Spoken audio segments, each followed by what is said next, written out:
So during the summer, I spend my time at North Star Camp and get to work with kids aged 7 to 17 who attend camp and 37 young adults who lead out in that ministry. Just by a show of hands, how many of you have been to North Star Camp in Brainerd? Oh, we've got yes, whether it's for an adventure event or Pathfinder event or to come to camp, it's a beautiful location. I'm so privileged to have the honor of serving in that kind of ministry. I am a mom. I have a 13-month-old daughter and a wonderful husband. They are worshiping in Minnetonka today. She is pretty set in her routine, so they didn't quite make the trip with me. But I am pleased to see such a beautiful church full of kids and joy, and it's been a pleasure to just get to meet you. So let's start with prayer. Father God, we come to you right now because we need you. Because we can't do it on our own. Because you are who has all the answers we're looking for. So today, as we take a moment to rest in your presence, please fill us, and may we see you more clearly. In your name, amen. Today, we're going to spend the whole day in Psalms. We're going to spend the whole day exactly in Psalms 121.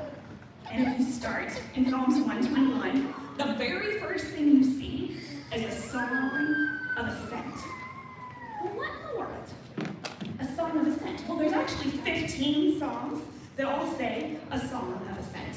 And it means they were songs that were sung on the way to church. Well, they were on the way to a temple. On the way to the temple. And, you know, when we think about coming to church, coming to a temple, well, I think about 2 weeks ago. And my life was a little bit like a cartoon. Because, you see, 2 weeks ago, I got up, and when I got up, my husband was quite sick, and he caught the bug that's been going around, and he was out for the day. No problem, let's get ready. So I'm starting to get ready for church, and usually we go to second service, so I have plenty of time for my little girl to go down for her morning nap, for me to get all ready, and then we get up and we go to Sabbath school and then church, and it works out lovely. Well, this lovely morning, apparently she was having none of that, and so we got up, she had her morning snack, we are doing that, and I put her down for her morning nap, and she just would not take it. And so I was kind of starting to get ready, and she just starts screaming, and I'm like, David's sleeping, I'm going to sleep, and she just starts screaming and screaming, and she's usually really good at going down for her morning nap. I'm like, well, I don't know. We'll go to first service. I'm like, all right, well, we still have half an hour. We can totally do this. So I'm like, well, she's got to eat. So I move. I'm like, okay, her favorite is cottage cheese, so she'll like that. So I'll give it to her. And of course, she decides to eat cottage cheese and rub it all in her hair. Well, it's okay. I kind of wiped it off, and no one will notice a little cottage cheese in the baby's hair. And then as we're going, I'm like, okay, I can eat my cereal and get ready at the same time. So I'll blow dry my hair because she thinks it's funny when I'm blow drying my hair. So I'll blow dry my hair and eat cereal. And then, you know, there was a little incident where she kind of bumped into things and cereal comes over and I had to change outfit number 2. And then I'm like, okay, no problem. We got this, another outfit. Close enough, we're going to throw the hair in the ponytail and call it good. So I'm like, all right, what do we need for the baby? Oh, David usually takes care of the diaper bag while I get her ready. But I got this. All right, so, I get her dressed, and like, we've got our toys, we've got our snacks, all right, everything's good, and then it's shoe time. And I go to the drawer where her shoes should be, and I put on, those are the shoes that are too small, that she outgrew like a month ago. Where did we put those shoes? All right, so I start a shoe hunt, and I find one of her brand new shoes. The other shoe has been evaporated into our house, which was clean for Sabbath, but because I've let a little 1-year-old run around for the last 15 minutes, does not look like it's ever been cleaned in its whole life. So I start looking under the couch, I start looking, I'm like, I think it's in the car. Okay, we'll carry the baby out to the car, rifle through the car, realize, oh my goodness, it got really cold last night and I didn't park the car in the garage and I'm gonna have to scrape the car before I go. So I come back in, I said, it's okay, baby can wear socks. We put on socks, and I'm like, this will be fine. I'm like, oh, I need to scrape the car, so okay, all right. Oh, how did she find the cottage cheese again? Where is she? We've got cottage cheese on her, and on the floor, and on the carpet. It's like, it's okay, it'll be fine, I'll clean it up when we get back. Oh, we only have 10 minutes, I'm gonna make it, we're gonna be fine. So we go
drag, which is a whole other story.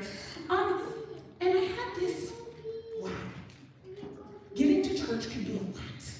How do you get to church? What is going on? What is your frustrations? What are your troubles? How do you get there? Maybe your week has laid you down, and you just being present today is enough. Maybe you've been struggling with anxiety and pressures, and it's not just, I lost a shoe on the way here, it's how am I going to pay for the gas that should have gone in that tank?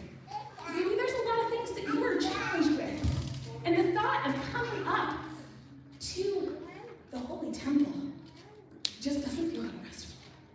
Maybe as you drove in the parking lot, you're like, okay, better tell everyone I had a great week because they're not going to believe what I've been going through. Maybe you face some challenges getting here. But this is the story. This is the song of ascent. To be sung is they're coming towards the temple of God. And they look up, and the temple, Jerusalem, is on a hill. And so you can see it from many directions as you come to the temple. And in Psalms 121, verse 1, it says, I lift my eyes to the mountains. I lift the eyes to the mountains. And maybe when you look at the mountains, you see the temple of God. Or maybe as you're looking through the mountains, you're feeling like, I can't go another step. And I've had a broken chain, and I'm pushing myself uphill, and I'm saying, I don't know that I can face another mountain. But Psalms 121, verse 1 and 2 says, I lift my eyes up to the mountains. Where does my help come from? My help comes from the Lord, the maker of heaven and earth. And perhaps along your journey, you faced some robbers or some thieves, some things that have made this journey a little troubling. You say, who am I going to turn to when I'm facing all these struggles? I'm blessed with an amazing family. And, you know, when you get into those things in certain circumstances, you're like, I don't know what the next step is. Well, I always call my mom and dad. If I'm buying a new house, and I don't know how to do all the paperwork for that. Or my little girl is teething. Or my car is just making that weird noise. I call my folks. Who's your call person? Is it God? Do you say, man, I need help because things are heavy and hard? Is the first person you call the one who needs you? The creator of heaven and earth. In the story of Elisha, their servants looked around and said, there's a lot of God. And God said, open his eyes so that he can see that the hills are filled with my presence. I will lift my eyes to the hills. As you are here in church today, don't look at the church. Look at the God who this church is a representation of a connection point. I will lift my eyes to the hills. Where does that come from? My help comes from the Lord. It goes on. And he will not let your foot slip. He who watches over you will not slumber. Indeed, he who watches over Israel will neither slumber or sleep. At summer camp, one of the activities that people really like is rock climbing. And rock climbing is awesome because you go all the way up the wall and you get to challenge yourself. You're saying, how you're a couple stories up when you get all the way on the top. But it is an incredibly safe activity at camp. Because, you see, you don't climb alone.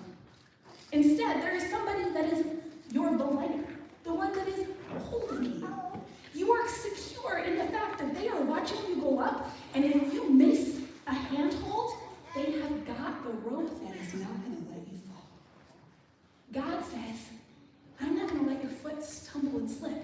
You may feel like I am not holding on to this wall well. He says, no problem.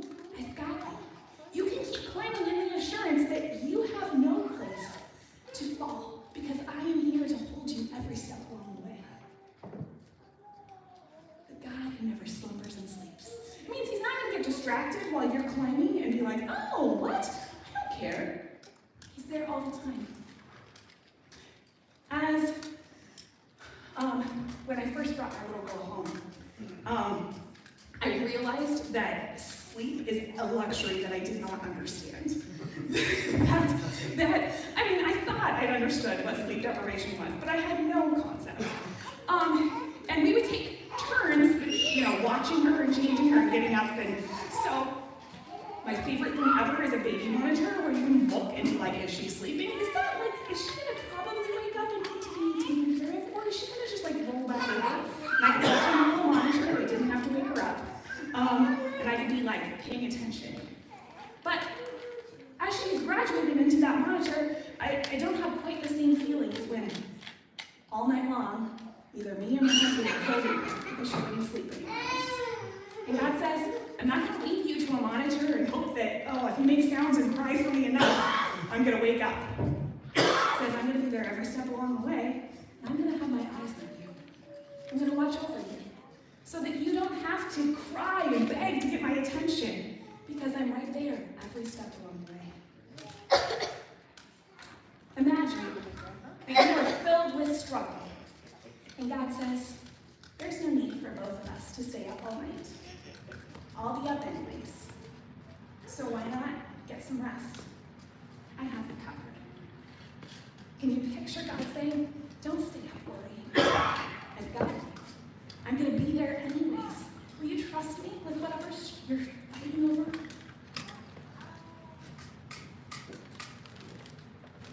Knowing that God is the one that's holding you, where is He calling you to climb today? What is the new challenge He is inviting you to reach for? He says, I am going to be there every step as your support. Will you continue to challenge yourself? Psalms 121 continues. The Lord watches over you. The Lord is your shade at your right hand. The sun will not harm you by day, nor the moon by night. Sports is something that I was never very good at, but I have seen some really dedicated people where if you're playing soccer, they are not going to just be like, oh, the ball's coming, I hope it doesn't hit me. They instead say, I am goalie and I am not going to let this ball come in here regardless of what happens. I am going to protect this with everything I am. I'm going to jump and move, and this is something that is very valuable to me. If us, as humans, can get that excited about keeping a ball out of the net, how much more can our God say, I am protecting my kids. I am here to be with them and keep them safe from things that may be causing them struggles. God says, this psalm repeatedly says God is a keeper, that He is a helper. And it's just that continued picture of saying, I am here no matter what you're facing. He said, I'll be your shade. You know, we don't really need shade very often, but shade is really nice. I mean, yeah, it protects us from sunburn, but most of the time the 5 to 8 degree difference that it's going to make isn't going to make, a huge difference. But it seems so much more pleasant in shade. When the children of Israel were wandering in the desert for years, God provided them shade. He didn't need to, but He provided them shade as a reminder of His love. He provided them shade so that they could feel the blessing of His presence. He provided them shade so that they could always look up and see how close He was. God is there providing us shade every day. And maybe you don't always recognize it. I am a little distracted sometimes when I'm walking, and my husband and I often will walk arm in arm. And one day we were walking through a parking lot, and I'm walking in as we're climbing up the steps, I realized there was a few puddles. I was thinking, man, my feet are dry. How nice is that? And I commented to my husband, man, we missed all the puddles. He's like, I know. Because along the way, as we were talking, he would suddenly just kind of shift us in one direction, then shift us back the other direction, and I didn't even realize that he was watching where all the puddles were, making sure that I didn't step on them along the way. I didn't even recognize that he was carrying over me and watching out for me, but he was. Sometimes we don't even see the care of God until we come back to the steps and we look over and we say, wow, there's a lot of puddles out there. And God, every step along the way, has been helping us sidestep those puddles. If we'll only follow His subtle leading and how He guides us along the way. God is walking with us through the valleys and the struggles. He is our defender. He is there protecting us. He says, I am there in joy and triumph because I am their defender. The last two verses of Psalms 121 says, the Lord will keep you from all harm. He will watch over your life. The Lord will watch over your coming and your going, both now and forevermore. As a father who would be willing to sacrifice his umbrella to keep his kid dry, we see God saying, I am going to take care of you. And oftentimes, that's exactly what God's care and provision looks like. But as I was going through the Psalms, we say, but God, how does that all work? Because think about the story of Joseph. Didn't God want to watch and care over him?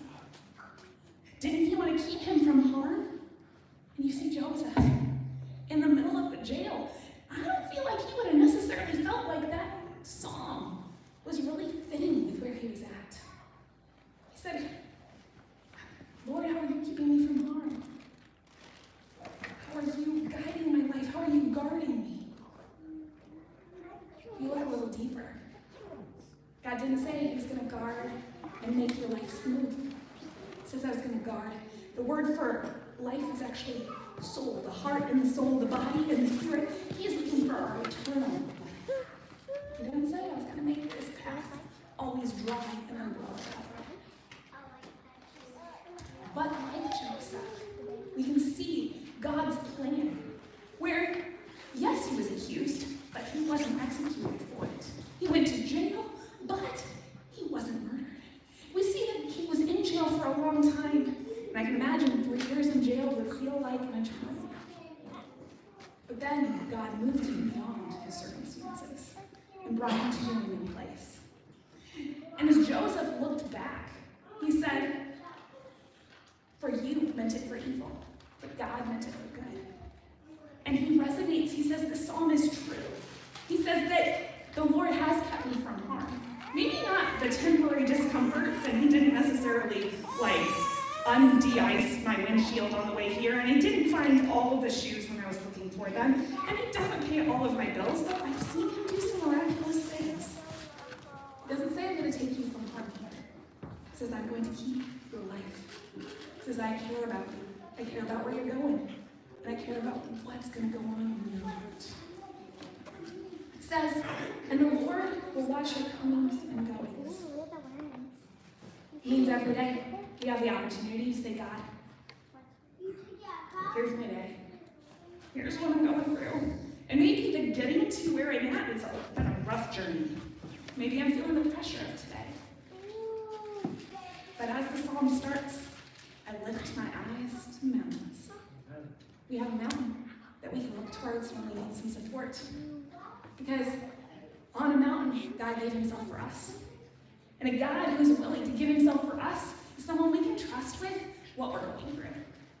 We can say, God, no matter the struggles and the weights and the hurts and the strength, I know that you're going to keep me. You're going to not let my foot slip. That you're always on duty. That you are watching over every breath I take. So, like our wonderful special music said, are you willing to give your burdens to God today?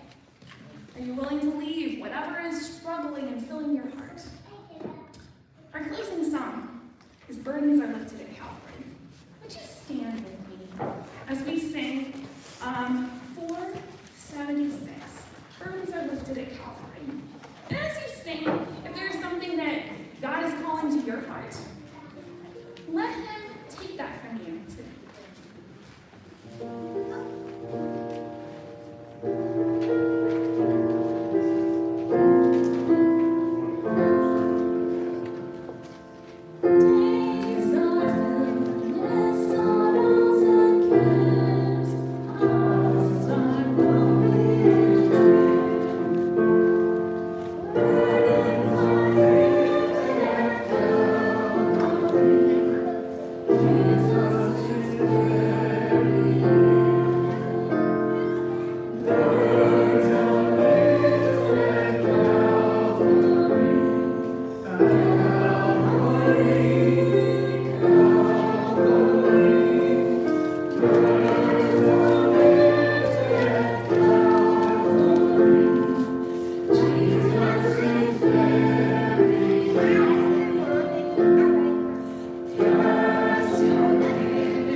because there's a lot of burdens we face. Thank you for being the one that lifts those from us. We trust you with our day-to-day lives and our struggles and our heartaches. We give those to you. May we trust you to be our guide and our goal and our king. Thank you for Sabbath and a chance to rest and connect with you more closely. In your name, amen. All right, have a happy Sabbath.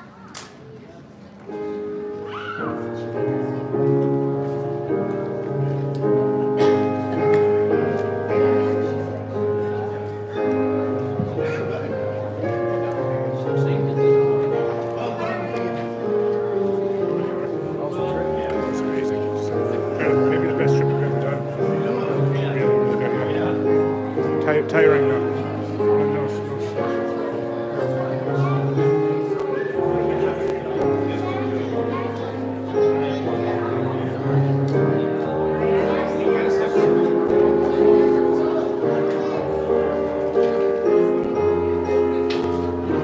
Hey, Paul.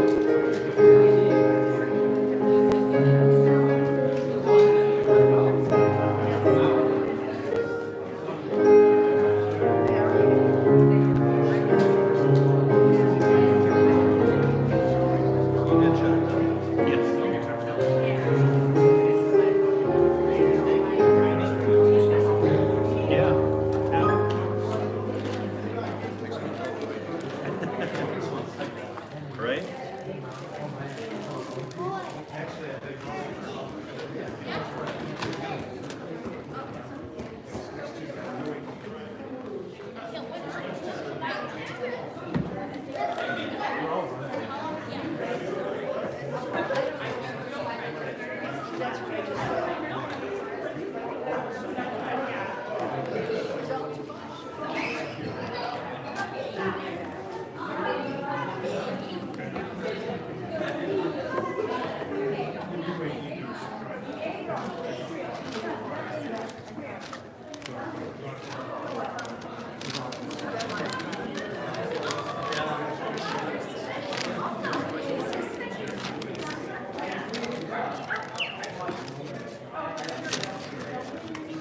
Dad, your jacket.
Sorry. That's okay.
But then I finally asked him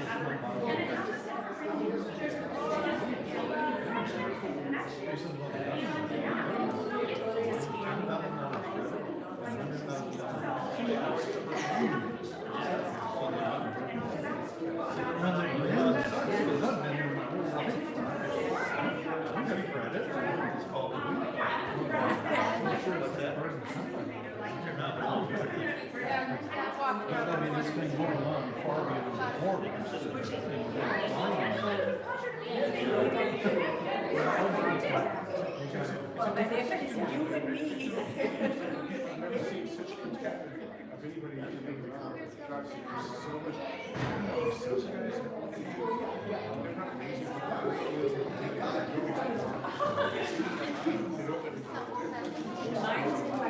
Somebody give gold bars. The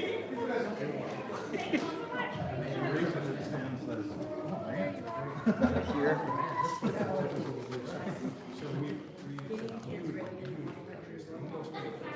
Well done, young lady.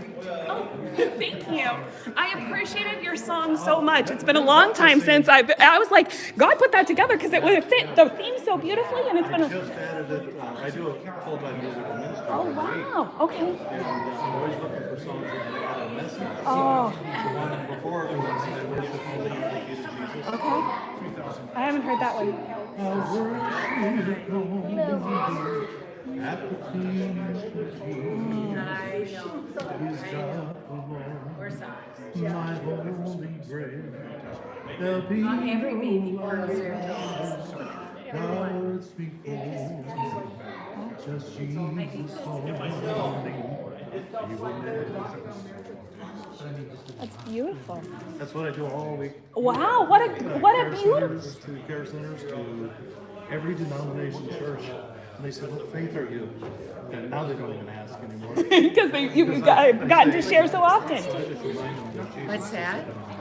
Oh, that's beautiful. I doubt it. I don't think she's still video recording. No, it's her. Yeah. You're frozen in time. You've been immortalized. Yes. Yeah, so we're safe. It's on low You power on the mode. men's retreat is up there this year? You know, I think that Kim Newberry stepped down from men's retreat. I put it on low power So mode. with that, Okay. they're kind of... Oh, now I it's think looking it'll at still be in Vicky's arm. Probably in like April is usually Is it when still So I haven't going? seen any information go out on it. I know that he was kind of working with several churches to get things started. I think it is. Maybe. I didn't go Yeah, it is until going. 2 years ago, and now I'm addicted to it. Oh, Do you know how to turn your phone So I off? know that they're. So you don't wear out I your think that battery? Yeah, it's on communication with men's ministry has opened a little bit. guess, They're still working through a few pieces of that because of the teaching. Well, I know that